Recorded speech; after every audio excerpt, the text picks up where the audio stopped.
जय श्री कृष्णा। आप सभी को चैत्र पूर्णिमा की हार्दिक शुभकामनाएं। भगवान श्री कृष्ण आप सभी की मनोकामनाएं पूर्ण करें। आइए श्रवण करते हैं पूर्णिमा व्रत कथा। द्वापर युग में एक समय की बात है कि यशोदा जी ने श्री कृष्ण से कहा, हे कृष्ण, तुम सारे संसार के उत्पन्न करता, पोषक तथा उनके संहार करता हो। आज कोई ऐसा व्रत मुझसे कहो जिसके करने से मृत्यु लोक में स्त्रियों को विधवा होने का भय न रहे तथा यह व्रत सभी मनुष्यों की मनोकामनाएं पूर्ण करने वाला हो। श्री कृष्ण जी कहने लगे, हे माते, तुमने अति सुंदर प्रश्न किया है। मैं तुमसे ऐसे ही व्रत को सविस्तार कहता हूँ। सौभाग्य की प्राप्ति के लिए स्त्रियों को 32 पूर्णिमासियों का व्रत करना चाहिए। इस व्रत के करने से स्त्रियों को सौभाग्य संपत्ति मिलती है। यह व्रत अचल सौभाग्य देने वाला एवं भगवान शिव के प्रति मनुष्य मात्र की भक्ति को बढ़ाने वाला है। यशोदा जी कहने लगी, हे कृष्ण, सर्वप्रथम इस व्रत को मृत्युलोक में किसने किया था, इसके विषय में विस्तार पूर्वक मुझसे कहो। श्री कृष्ण जी कहने लगे, किस भूमंडल पर एक अत्यंत प्रसिद्ध राजा चंद्रहास से पालित अनेक प्रकार के रत्नों से परिपूर्ण कातिका नाम की एक नगरी थी। वहां पर धनेश्वर नाम का एक ब्राह्मण था और उसकी स्त्री अति सुशीला रूपवती थी। दोनों ही उस नगरी में बड़े प्रेम के साथ रहते थे। घर में धन धान्य आदि की कमी नहीं थी। उनको एक बड़ा दुख था कि उनके कोई संतान नहीं थी। इस दुख से वह अत्यंत दुखी रहा करते थे। एक समय एक बड़ा तपस्वी योगी उस नगरी में आया। वह योगी उस ब्राह्मण के घर को छोड़कर अन्य सब घरों से भिक्षा लाकर भोजन किया करता था। रूपवती से वह भिक्षा नहीं लिया करता था। उस योगी ने एक दिन रूपवती से भिक्षा ना लेकर किसी अन्य घर से भिक्षा लेकर गंगा किनारे जाकर भिक्षान को प्रेम पूर्वक खा रहा था कि धनेश्वर ने योगी को यह सब कार्य किसी प्रकार से देख लिया। अपनी भिक्षा के अनादर से दुखी होकर धनेश्वर योगी से बोला, महात्मान, आप सब घरों से भिक्षा लेते हैं परंतु मेरे घर की भिक्षा कभी नहीं लेते, इसका क्या कारण है? योगी ने कहा कि निसंतान के घर की भीख पतितों के अन्न के तुल्य होती है और जो पतितों का अन्न खाता है वह भी पतित हो जाता है। चूंकि तुम निसंतान हो, अतः पतित हो जाने के भय से मैं तुम्हारे घर की भिक्षा नहीं लेता हूँ। धनेश्वर यह बात सुनकर अपने मन में बहुत दुखी हुआ और हाथ जोड़कर योगी के पैरों पर गिर पड़ा तथा अर्थ भाव से कहने लगा, हे महाराज, यदि ऐसा है तो आप मुझको पुत्र प्राप्ति का उपाय बताइए। आप सर्वज्ञ हैं, मुझ पर अवश्य ही कृपा कीजिए। धन की मेरे घर में कोई कमी नहीं है परंतु मैं पुत्र ना होने के कारण अत्यंत दुखी हूँ। आप मेरे इस दुख का हरण कीजिए, आप समर्थवान हैं। यह सुनकर योगी कहने लगे, हे ब्राह्मण, तुम चंडी की आराधना करो। घर आकर उसने अपनी स्त्री से सब वृतांत कहा और स्वयं तप के निमित्त वन में चला गया। वन में जाकर उसने चंडी की उपासना की और उपवास किया।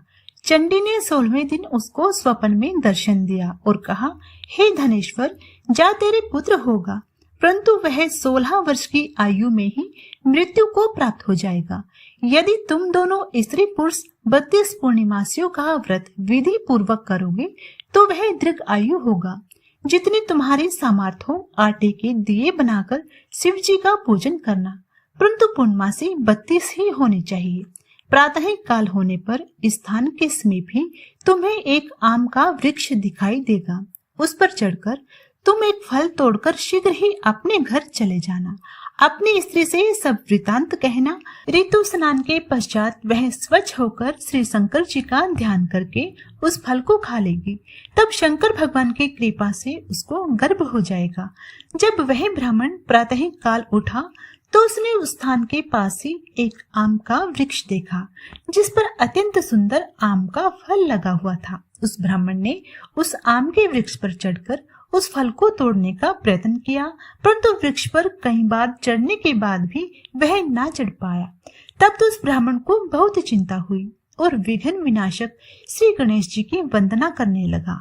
हे दयानिधि, अपने भक्तों के विघ्नों का नाश करके उनके मंगल कार्य को करने वाले, दुष्टों का नाश करने वाले, रिद्धि सिद्धि के देने वाले, आप मुझ पर कृपा करके इतना बल दे कि मैं अपने मनोरथ को पूर्ण कर सकूं। इस प्रकार गणेश जी की प्रार्थना करने पर उनकी कृपा से धनेश्वर वृक्ष पर चढ़ गया और उसने एक अति सुंदर आम का फल देखा। उसने विचार किया कि जो वरदान से फल मिला था वह यही है और कोई फल दिखाई नहीं देता। उस धनेश्वर ब्राह्मण ने जल्दी से उस फल को तोड़कर अपनी स्त्री को लाकर दिया। उसकी स्त्री ने अपने पति के कथानुसार उस फल को खा लिया और वह गर्भवती हो गई। देवी जी की असीम कृपा से उसे एक अत्यंत सुंदर पुत्र उत्पन्न हुआ, जिसका नाम उन्होंने देवीदास रखा। माता पिता के हर्ष और शोक के साथ वह बालक शुक्ल पक्ष के चंद्रमा की भांति अपने पिता के घर में बढ़ने लगा। भवानी की कृपा से वह बालक बहुत ही सुंदर, सुशील और विद्या पढ़ने में बहुत ही निपुण हो गया। दुर्गा जी की आज्ञानुसार उसकी माता ने 32 पूर्णिमासी का व्रत रखना आरंभ किया, जिससे उनका पुत्र बड़ी आयु वाला हो जाए। 16वां वर्ष लगते ही देवीदास के माता पिता को बड़ी चिंता हो गई कि कहीं उनके पुत्र की इस वर्ष मृत्यु न हो जाए। इसलिए उन्होंने अपने मन में विचार किया कि यदि यह दुर्घटना उनके सामने हो गई तो वे कैसे सहन कर सकेंगे। अस्तु उन्होंने देवीदास के मामा को बुलाया और कहा कि हमारी इच्छा है कि देवीदास 1 वर्ष तक काशी में जाकर विद्या अध्ययन करे और उनको अकेला भी नहीं छोड़ना चाहिए। इसलिए साथ में तुम चले जाओ और 1 वर्ष के पश्चात इसको वापस लौटा देना। सब प्रबंध करके उसके माता पिता ने काशी जाने के लिए देवीदास को एक घोड़े पर बैठाकर उसके मामा को उसके साथ कर दिया, किंतु यह बात उसके मामा या किसी और से नहीं कही। धनेश्वर ने सापत्निक अपने पुत्र की मंगल कामना तथा दीर्घ आयु के लिए भगवती दुर्गा की आराधना और पूर्णमासियों का व्रत करना प्रारंभ कर दिया। इस प्रकार बराबर 32 पूर्णिमासी का व्रत पूरा किया। कुछ समय पश्चात एक दिन वह दोनों मामा और भांजा मार्ग में रात्रि बिताने के लिए किसी ग्राम में ठहरे हुए थे। उस दिन उस गांव में एक ब्राह्मण की अत्यंत सुंदर, सुशीला, विदुषी और गुणवती कन्या का विवाह होने वाला था। जिस धर्मशाला के अंदर वर और उनकी बारात ठहरी हुई थी, उसी धर्मशाला में देवीदास और उसके मामा भी ठहरे हुए थे।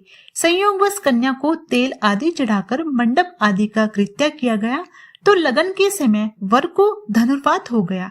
अस्तु वर के पिता ने अपने कुटुंबियों से परामर्श करके निश्चय किया कि यह देवीदास मेरे पुत्र जैसा ही सुंदर है, मैं इसके साथ ही लगन करा दूं और बाद में विवाह के अन्य कार्य तेरे लड़के के साथ हो जाएंगे। ऐसा सोचकर देवीदास के मामा से जाकर बोला कि तुम थोड़ी देर के लिए अपने भांजे को हमें दे दो, जिससे विवाह के लगन का सब कृत्य सुचारू रूप से हो सके। तब उनका मामा कहने लगा कि जो भी कुछ मधुपरक आदि कन्यादान के समय वर को मिले वह सब हमें दे दिया जाए तो मेरा भांजा इस बारात का दूल्हा बन जाएगा। यह बात वर के पिता ने स्वीकार कर लेने पर अपना भांजा वर बनने को भेज दिया और उसके साथ सब विवाह कार्य रात्रि में विधि पूर्वक संपन्न कर लिए गए। पत्नी के साथ वह भोजन न कर सका और अपने मन में विचार करने लगा कि न जाने यह किसकी स्त्री होगी। वह एकांत में इसी सोच में गर्म निश्वास छोड़ने लगा। तब उसकी आंखों में आंसू भी आ गए। तब वधू ने पूछा कि क्या बात है, आप इतने उदासीन और दुखी क्यों हो रहे हैं। तब उसने सब बातें जो वर के पिता व उसके मामा में हुई थी उनको बतला दी। तब कन्या कहने लगी कि यह ब्रह्म विवाह के विपरीत हो कैसे सकता है। देव, ब्राह्मण और अग्नि के सामने मैंने आपको ही अपना पति बनाया है, इसलिए आप ही मेरे पति हैं। मैं आपकी पत्नी रहूंगी, किसी अन्य की कदापि नहीं। तब देवीदास ने कहा, ऐसा मत करिए, क्योंकि मेरी आयु बहुत थोड़ी है। मेरे पश्चात आपका क्या होगा, इन बातों को अच्छी तरह से विचार कर लो। परंतु यह दृढ़ विचार वाली स्त्री थी, बोली कि जो आपकी गति होगी वह मेरी भी होगी। हे स्वामी, आप उठिए और भोजन करिए, आप निश्चय ही भूखे होंगे। इसके बाद देवीदास और उसकी पत्नी दोनों ने भोजन किया तथा शेष रात्रि में सोते रहे। प्रातः काल देवीदास ने अपनी पत्नी को 3 नगों से जड़ी हुई एक अंगूठी दी, एक रुमाल दिया और बोला, हे प्रिय, इसे लो और संकेत समझकर स्थिर चित हो जाओ। मेरा मरण और जीवन जानने के लिए एक पुष्प वाटिका बना लो, उसमें सुगंधि वाली एक नव मल्लिका लगा लो, उसको प्रतिदिन जल से सिंचा करो और आनंद के साथ खेलो कूदो तथा उत्सव मनाओ। जिस समय और जिस दिन मेरा प्राणांत होगा ये फूल सूख जाएंगे और जब ये हरे हो जाए तो जान लेना कि मैं जीवित हूँ। यह बात निश्चय करके समझ लेना, इसमें कोई संशय नहीं है। यह समझाकर वह चला गया। प्रातः काल होते ही वहां पर बाजे गाजे बजने लगे। जिस समय विवाह के कार्य समाप्त करने के लिए वर तथा बाराती मंडप में आए तो कन्या ने वर को भली प्रकार से देखकर अपने पिता से कहा कि यह मेरा पति नहीं है। मेरा पति वही है जिसके साथ रात्रि में मेरा पणि ग्रहण हुआ था। इसके साथ मेरा विवाह नहीं हुआ है। यदि यह वही है तो बतलाए मैंने इसको क्या दिया। मधुपरक और कन्यादान के समय जो मैंने भूषण आदि दिए थे उन्हें दिखाए तथा रात में मैंने क्या गुप्त बातें कही थी वह सब सुनाए। पिता ने उसके कथानुसार वर को बुलाया। कन्या की यह सब बातें सुनकर वह कहने लगा कि मैं कुछ नहीं जानता। इसके पश्चात लज्जित होकर वह अपना असाह मुंह लेकर चला गया और सारी बारात में अपमानित होकर वहां से लौट गई। भगवान श्री कृष्ण बोले, हे माता, इस प्रकार देवीदास काशी विद्या अध्ययन के लिए चला गया। जब कुछ समय बीत गया तो काल से प्रेरित होकर एक सर्प रात्रि के समय उसको डसने के लिए वहां पर आया। उस विषधर के प्रभाव से उसके शयन का स्थान चारों ओर से विष की ज्वाला से विशाला हो गया, परंतु व्रतराज के प्रभाव से उसको काटने ना पाया, क्योंकि पहले ही उसकी माता ने 32 पूर्णिमा का व्रत कर रखा था। इसके बाद मध्याह्न के समय स्वयं काल वहां पर आया और उसके शरीर से उसके प्राणों को निकालने का प्रयत्न करने लगा, जिससे वह मूर्छित होकर पृथ्वी पर गिर पड़ा। भगवान की कृपा से उसी समय पार्वती जी के साथ श्री शंकर जी वहां पर आए। उसको मूर्छित दशा में देखकर पार्वती जी ने शंकर भगवान से प्रार्थना की कि हे महाराज, इस बालक की माता ने पहले ही 32 पूर्णिमाओं का व्रत पूर्ण कर लिया, जिसके प्रभाव से हे भगवान आप इसको प्राण दे। भवानी के कहने पर भक्त वत्सल भगवान श्री शिव ने उसको प्राण दान दे दिया। इस प्रकार इस व्रत के प्रभाव से काल को भी पीछे हटना पड़ा और देवीदास स्वस्थ होकर बैठ गया। उधर उसकी स्त्री उसके काल की प्रतीक्षा किया करती थी। जब उसने देखा कि उस पुष्प वाटिका में पत्र पुष्प कुछ भी नहीं रहे तो उसको अत्यंत आश्चर्य हुआ, और जब वह वैसे ही हरी भरी हो गई तो वह जान गई कि वह जीवित हो गए। यह सब देखकर वह बहुत प्रसन्न मन से अपने पिता से कहने लगी कि पिताजी, मेरे पति जीवित हैं, आप उनको ढूंढिए। जब 16वां वर्ष व्यतीत हो गया तो देवीदास भी अपने मामा के साथ काशी से चल दिया। इधर उसके ससुर भी उसको ढूंढने के लिए अपने घर से जाने ही वाले थे कि वह दोनों मामा भांजे वहां पर आ गए। उसको आया हुआ देखकर उसका ससुर बड़ी प्रसन्नता के साथ अपने घर में ले आया। उस समय नगर के निवासी भी वहां इकट्ठे हो गए और सबने निश्चय किया कि अवश्य ही इसी बालक के साथ इस कन्या का विवाह हुआ था। उस बालक को जब कन्या ने देखा तो पहचान लिया और कहा कि यह तो वही है जो संकेत करके गया था। तदुपरांत सभी कहने लगे कि भला हुआ जो यह आ गया, और सब नगरवासियों ने आनंद मनाया।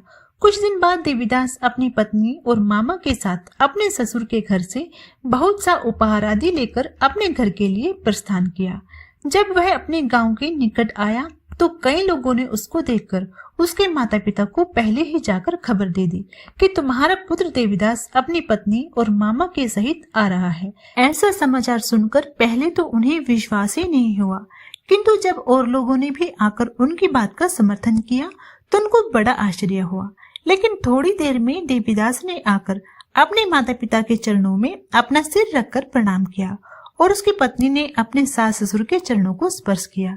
तो माता पिता ने अपने पुत्र और पुत्र वधू को अपने हृदय से लगा लिया और दोनों की आंखों में प्रेम आंसू बह चले।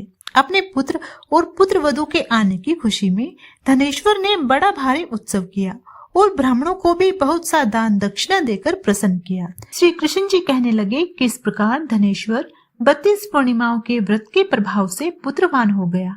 जो भी स्त्रियां इस व्रत को करती हैं, वे जन्म जन्मांतर में वैधव्य का दुख नहीं भोगती और सदैव सौभाग्यवती रहते हैं। यह मेरा वचन है, इसमें कोई संदेह नहीं मानना। यह व्रत पुत्र पुत्रों को देने वाला तथा संपूर्ण मनोकामनाओं को पूर्ण करने वाला है। 32 पूर्णिमाओं के व्रत करने से व्रती की सभी इच्छाएं शिव जी की कृपा से पूर्ण हो जाती हैं। अगर वीडियो पसंद आई हो तो कमेंट बॉक्स में जय श्री कृष्णा लिखना ना भूलें।